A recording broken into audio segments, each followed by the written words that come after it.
नमस्कार दोस्तों, आज हम शिव पुराण के विद्वेश्वर संहिता के 9वें अध्याय को शुरू करने वाले हैं। तो दोस्तों, अगर आपको इस वीडियो के नीचे हिंदी में लिखे हुए कैप्शंस देखना है तो आप वीडियो को क्लिक कर ऊपर दिए हुए CC ऑप्शन को दबा दीजिए।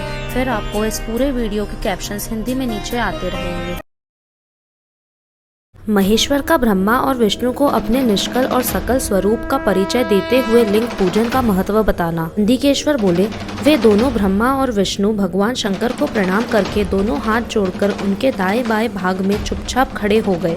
फिर उन्होंने वहां साक्षात प्रकट पूजनीय महादेव जी को कुटुंब सहित श्रेष्ठ आसन पर स्थापित करके पवित्र पुरुष वस्तुओं द्वारा उनका पूजन किया। दीर्घ काल तक अविकृत भाव से सुस्थित रहने वाली वस्तुओं को पुरुष वस्तु कहते हैं और अल्प काल तक ही टिकने वाली वस्तुएं प्राकृत वस्तु कहलाती है। इस तरह वस्तु के ये दो भेद जानने चाहिए।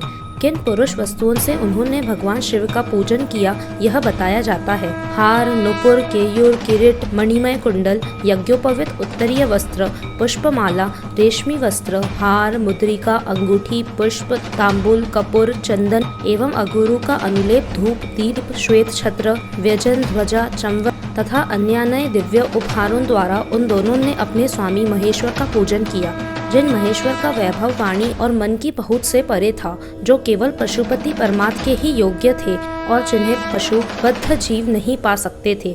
हे संत कुमार, स्वामी के योग्य जो जो उत्तम वस्तुएं थी, उन सभी वस्तुओं का भगवान शंकर ने भी प्रसन्नता पूर्वक यथोचित रूप से सभादोन के बीच वितरण कर दिया, जिससे यह श्रेष्ठ परंपरा बने रहे कि प्राप्त पदार्थों का वितरण आश्रितों में करना चाहिए। उन वस्तुओं को ग्रहण करने वाले सभादोन में वहाँ कोलाहल मच गया।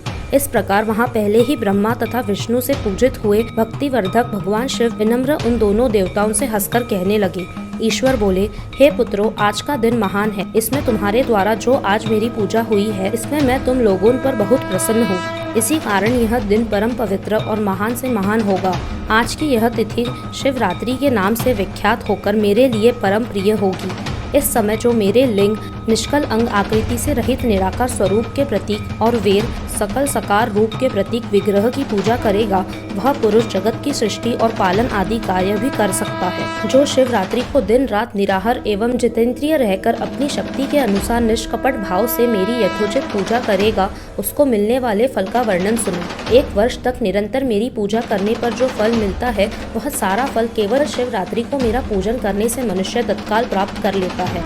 जैसे पूर्ण चंद्रमा का उदय समुद्र की वृद्धि का अवसर है, उसी प्रकार यह शिवरात्रि तिथि मेरे धर्म की वृद्धि का समय है। इस तिथि में मेरी स्थापना आदि का मंगलमय उत्सव होना चाहिए।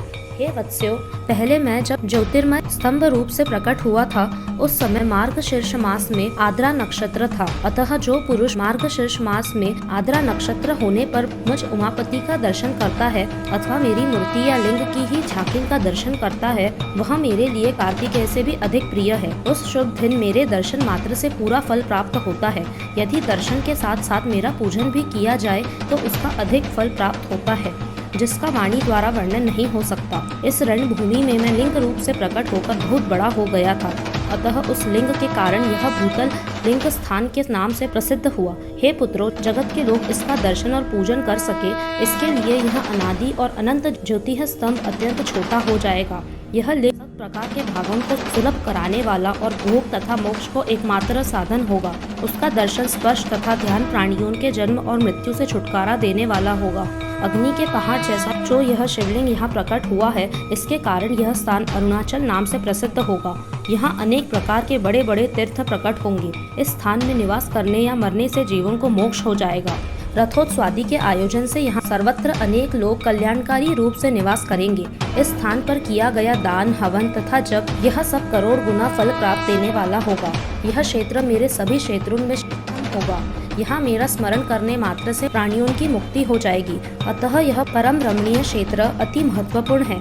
यह सभी प्रकार के कल्याणों से पूर्ण, शुभ और सबको मुक्ति प्रदान करने वाला होगा। इस लिंग में मुझ लिंगेश्वर की अर्चना करके मनुष्य सालोक्य, सामीप्य, सारूप्य, सारिष्ट और सायुज्य इन 5 प्रकार की मुक्तियों का अधिकार प्राप्त कर लेगा। आप लोगों को भी शीघ्र ही सभी मनोवंचित फल प्राप्त होंगे। नंदिकेश्वर बोले, इस प्रकार विनम्र ब्रह्मा तथा विष्णु पर अनुग्रह करके भगवान शंकर ने उनके जो सैंदल परस्पर युद्ध में मारे गए थे, उन्हें अपनी अमृत वर्षिणी शक्ति से जीवित कर दिया।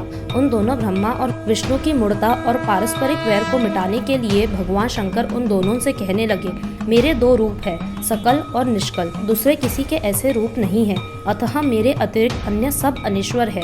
हे पुत्रों, पहले मैं स्तंभ रूप से प्रकट हुआ। ब्रह्मा भाव मेरा निष्कल रूप और महेश्वर भाव सकल रूप है। ये दोनों मेरे ही सिद्ध रूप है, मेरे अतिरिक्त किसी दूसरे के नहीं है। इस कारण तुम दोनों का अन्य किसी का भी ईश्वरत्व कभी नहीं है। अज्ञान के कारण तुम दोनों को जो यह ईश्वरत्व का आश्चर्यजनक अभिमान उत्पन्न हो गया था, उसे दूर करने के लिए ही मैं इस रणभूमि में प्रकट हुआ हूँ। उस अपने अभिमान को छोड़ दो और मुझ परमेश्वर में अपनी बुद्धि स्थिर करो। मेरे अनुग्रह से ही सभी लोगों में सब कुछ प्रकाशित होता है। इस गुण ब्रह्मा तत्व को तुम्हारे प्रति प्रेम होने के कारण ही मैं बता रहा हूँ। मैं ही पर ब्रह्मा हूँ। कल सगुण और अकल निर्गुण ये दोनों मेरे ही स्वरूप है। मेरा स्वरूप ब्रह्मा रूप होने के कारण मैं ईश्वर भी हूँ। जीवन और अनुग्रह आदि करना मेरा कार्य है।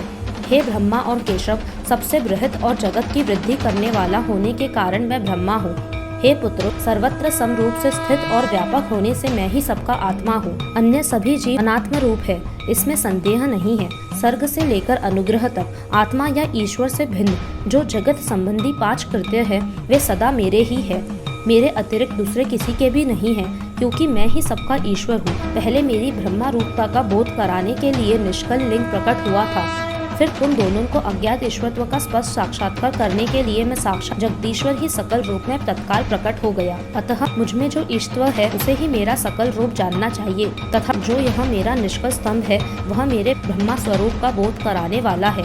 हे पुत्रों, लिंग लक्षण युक्त होने के कारण यह मेरा ही लिंग चिन्ह है। तुम दोनों को प्रतिदिन यहाँ रहकर इसका पूजन करना चाहिए। यह मेरा ही स्वरूप है और मेरे समीप प्राप्ति करने वाला है। लिंग और लिंग में नित्य अभेद होने के कारण मेरे इस लिंग का महान पुरुषों को भी पूजन करना चाहिए।